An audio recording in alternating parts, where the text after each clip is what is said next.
जय Hind. RRB NTPC group D very selected question सामान्य भूगोल का लेकर आया हूं। यदि वीडियो अच्छा लगे तो लाइक करें तथा चैनल को सब्सक्राइब जरूर करें। तो आइए इसे शुरू करते हैं। भूगोल का जनक किसे कहा जाता है? भूगोल का जनक हिक्टैटियस को कहा जाता है। Number D. नंबर 2, भूगोल को एक अलग अध्ययन शास्त्र के रूप में स्थापित करने का श्रेय निम्नलिखित में से किस विद्वान को है? आंसर हो जाएगा इरेस्टोस्थनीज। Number A. भूगोल के लिए ज्योग्राफिकल शब्द का प्रयोग सर्वप्रथम किसने किया? तो इसका भी आंसर हो जाएगा इरेस्टोस्थनीज। ज्योग्राफी के शाब्दिक अर्थ के आधार पर भूगोल का परिभाषा की गई है। यानी ज्योग्राफी शाब्दिक अर्थ के आधार पर भूगोल का परिभाषा की गई। वह है भूगोल, वह विज्ञान है जो पृथ्वी के धरातल का अध्ययन करता है। नंबर ए हो जाएगा। भूगोल पृथ्वी के केंद्र मानकर अध्ययन करने वाला विज्ञान है। यह किसने कहा था? यह कहा था सबसे पहले वारेनियस। Number C. भूगोल भूतल का अध्ययन है, किसने कहा था? भूगोल भूतल का अध्ययन है, किसने कहा था? Option number B, Kant. भौगोलिक विचारधाराओं में नवनियतिवाद की विचारधारा का प्रवर्तक कौन है? तो इसका ऑप्शन हो जाएगा ग्रिफिथ टेलर। वर्तमान भूत की कुंजी है, किसने कहा था? तो इसका आंसर हो जाएगा जेम्स हटन, यानी बी हो जाएगा। स्थल रूप संरचना प्रक्रम तथा अवस्था का प्रतिफल होता है, यह कथन किसका है? तो एक कथन है W.M. डेविस। Option B. यदि इतिहास कब का वैज्ञानिक अध्ययन प्रस्तुत करता है तो भूगोल कहाँ का वैज्ञानिक एवं तार्किक अध्ययन है। कथन निम्नलिखित में से किस विद्वान का है? तो एक कथन कार्ल सावर का है। नंबर ऑप्शन ए हो जाएगा। भू आकृति विज्ञान का जन्मदाता किसे माना जाता है? भू आकृति विज्ञान का जन्मदाता माना जाता है पेसेल को। Option B. रुको और जाओ नियतिवाद स्टॉप एंड गो डिटर्मिनिज्म की विचारधाराओं के प्रतिपादक कौन है? Option number D, Griffith Taylor. भूगोल को मानव पारिस्थितिकी के रूप में परिभाषित करने वाला विद्वान कौन है? इसका ऑप्शन हो जाएगा डी, H.H. बैरोज। गणितीय भूगोल का प्रारंभकर्ता निम्न में से कौन है? गणितीय भूगोल का प्रारंभकर्ता निम्न में से कौन है? तो इसका ऑप्शन हो जाएगा ए, थेल्स। 15 नंबर। चूंकि मानव पृथ्वी पर निवास करता है अतः पृथ्वी पर निर्भर है, कथन किसका है? तो ए ऑप्शन हो जाएगा ऑप्शन नंबर डी, यानी जीन ब्रून्स।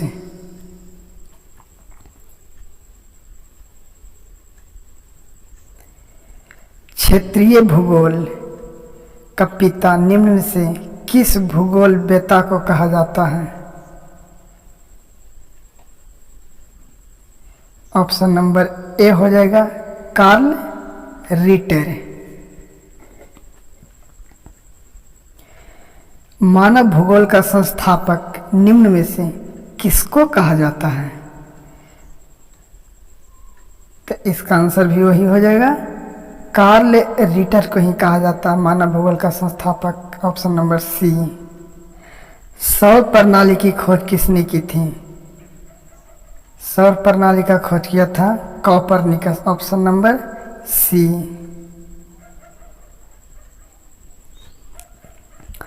सूर्य के चारों ओर घूमने वाले खगोलीय पिंड क्या कहलाते हैं? इसे ग्रह कहा जाता है। ऑप्शन ए, जो सूर्य के चारों ओर घूमता है। किसी ग्रह के चारों ओर परिक्रमा करने वाले छोटे आकाशीय पिंड को क्या कहा जाता है? इसे क्षुद्र ग्रह कहा जाता है। ऑप्शन नंबर सी, मतलब उपग्रह। ऑप्शन नंबर बी होगा, मिस्टेक हो गया।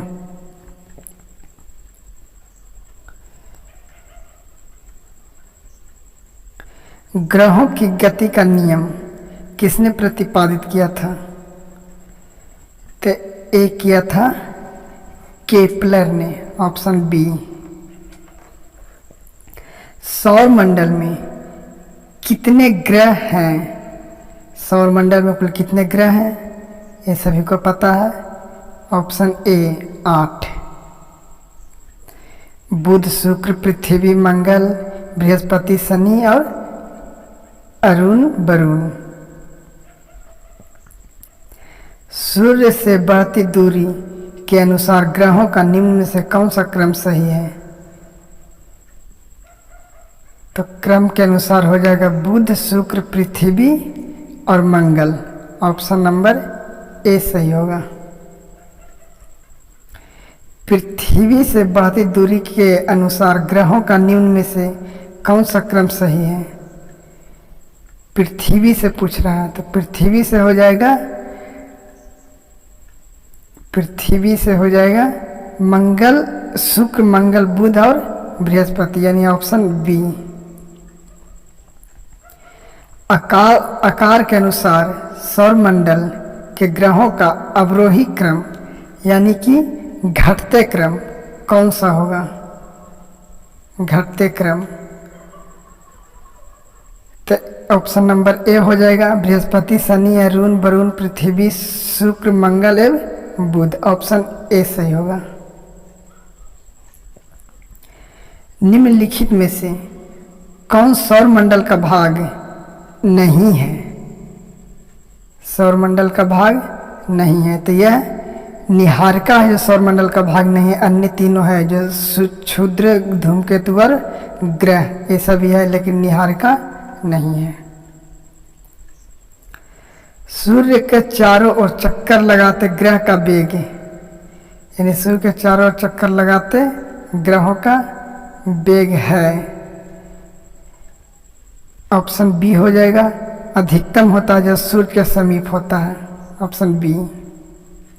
अंतरिक्ष में कुल कितने तारामंडल हैं? अंतरिक्ष में कुल कितने तारामंडल हैं? तो ये हो जाएगा 89, यानी 89। ऑप्शन सी नंबर है। कुल तारामंडलों की संख्या 89 है। सबसे बड़ा तारामंडल हाइड्रा होता है। निक्स ओलंपिया कोलंबस पर्वत किस ग्रह पर स्थित है? तो यह स्थित है मंगल ग्रह पर, जो हिमालय से भी बड़ा होता है। पार्थिव ग्रहों की संख्या कितनी है? पार्थिव ग्रहों की संख्या है 3, 4, 5, 6। कौन होगा? ऑप्शन नंबर बी होगा, यानी 4। पार्थिव या आंतरिक ग्रह जो है, ग्रह है जो बुध, शुक्र, पृथ्वी एवं मंगल को पार्थिव या आंतरिक ग्रह कहा जाता है।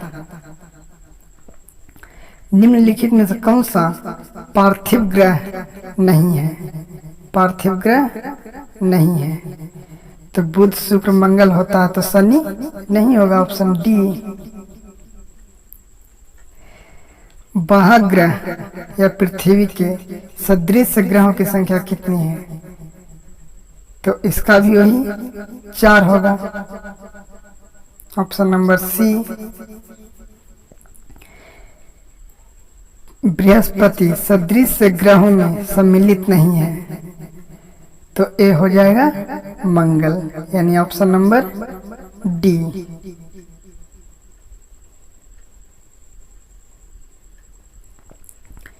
निम्नलिखित में से किन 2 ग्रहों को छोड़कर शेष सभी ग्रह सूर्य के चारों ओर वामावर्त घूमते हैं, यानी उसका अपोजिट घूमते हैं?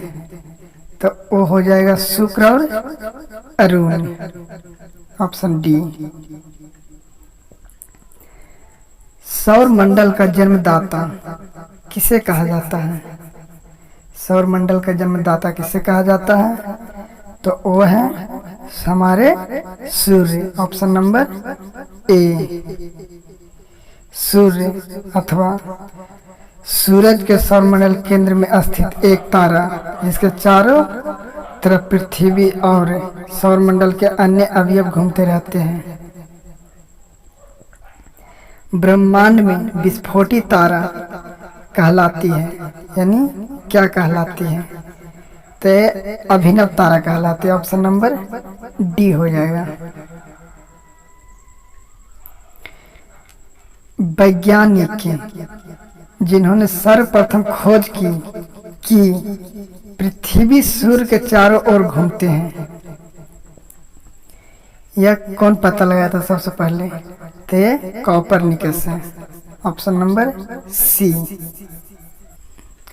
सूर्य के संगठन में सहायक गैस यानी सूर्य किन 2 गैसों के मिलकर बना हुआ है? तो ए हो जाएगा हाइड्रोजन और हीलियम, ऑप्शन नंबर डी। सूर्य के मध्य भाग को क्या कहा जाता है? सूर्य के मध्य भाग को क्या कहा जाता है? ऑप्शन नंबर बी, यानी प्रकाश मंडल इसको कहेंगे।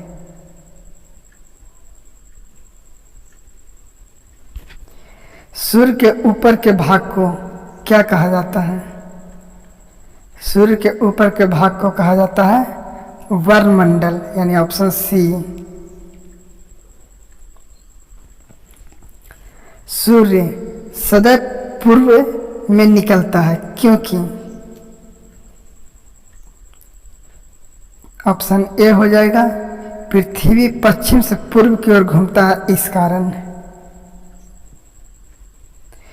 नॉर्वे में अर्धरात्रि के समय सूर्य कब दिखाई देता है? यानी 21 जून को दिखाई देता है, ऑप्शन नंबर सी।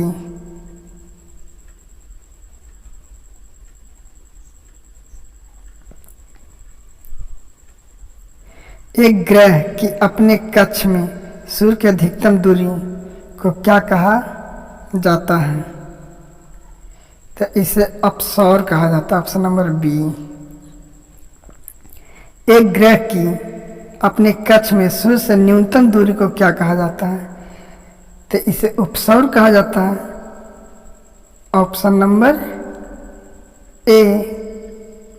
यह 3 जनवरी को होता है और अपसौर उपसौर 3 जनवरी को होता है जब सूर्य और पृथ्वी सबसे नजदीक होता है। निम्नलिखित में से किनके बीच की औसत दूरी खगोलीय एकक कहलाता है? पृथ्वी और सूर्य का, ऑप्शन ए।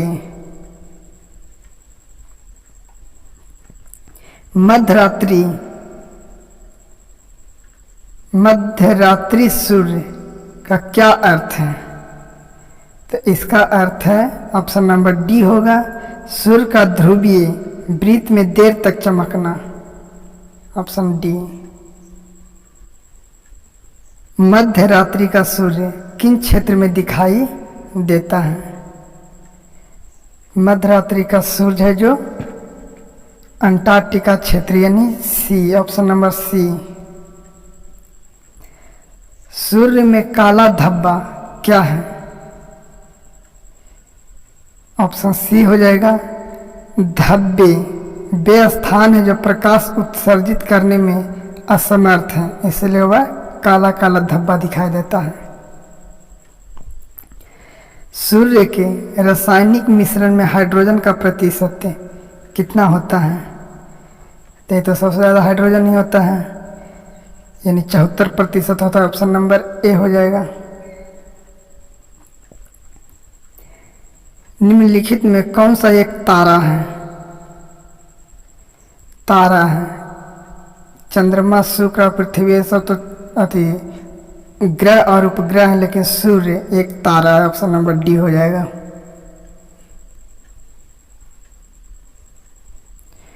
सौर पृष्ठ पर लगभग कितना तापमान होता है?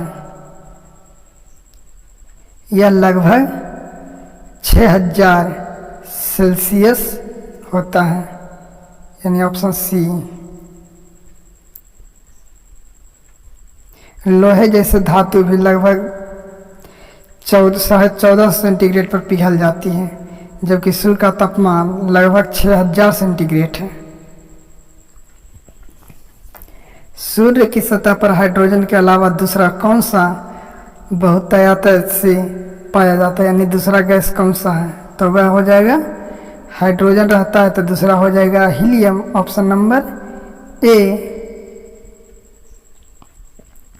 सूर्य प्रकाश धरती तक पहुंचने में कितना मिनट लेता है, यानी सूर्य का प्रकाश धरती तक आने में कितना समय लगता है? तो ऑप्शन ए 8 मिनट 3 सेकेंड। सूर्य के सबसे पास कौन सा ग्रह है? तो सूर्य के सबसे पास वाला ग्रह है वह है बुध। Option A. बुध नक्षत्र में एक वर्ष में दिनों की संख्या कितनी होती है, यानी बुध ग्रह पर एक वर्ष में कितने दिन होते हैं? तो ए होता है 88। Option number D.